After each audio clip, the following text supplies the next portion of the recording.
If you're a facilities manager at a university, you know students rely on the cafeteria for breakfast, lunch, dinner, and the occasional late-night snack. So when a dishwasher breaks down and dirty plates pile up, the mess hall can turn messy in the blink of an eye.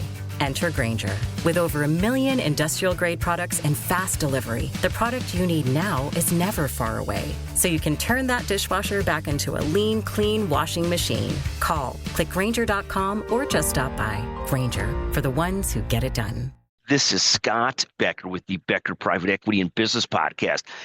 Today's discussion is the evolution of self-awareness. So here's the issue, and I think almost all of us deal with this in either business or personal capacity, is the different stages of self-awareness. And I sort of look at this as 3 different types of people. There's those people that either you'd call them incredibly emotionally intelligent out of the womb or crazily self-aware out of the womb, that have always sort of been self-aware of how they come across and how they impact others.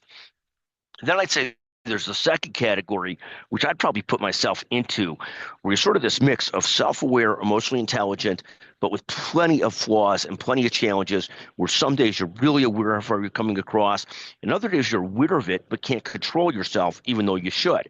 And then the third is the type of person, I've come across plenty of these in my professional capacity, that are really completely unself-aware of how they come across. And these might be people that are terrific lawyers or terrific people, but don't really understand how they're coming across and how they're dealing with others. They just totally sort of lack that genetic understanding of how they're hitting another person. And I think that the goal in life is to be more self-aware versus less self-aware, but not so self-aware that you drive yourself crazy, you're so sensitive to it. So I'll give you an example. There are days, of course, where I wake up irritable or anxious, and to be aware of that, you're in that spot and how you're going to come across to others.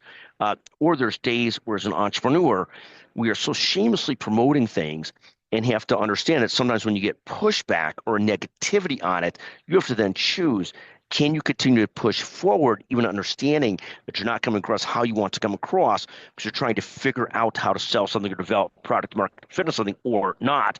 But it's a constant evolution of self-awareness and how you act in response to understanding your self-awareness, or are you just totally oblivious to it? Now, the flip side is some of the people that are totally oblivious to it end up being hyper successful in life. I remember we used to talk about people, remember a young investment banker we used to work with, and we used to refer to that person as confident and stupid.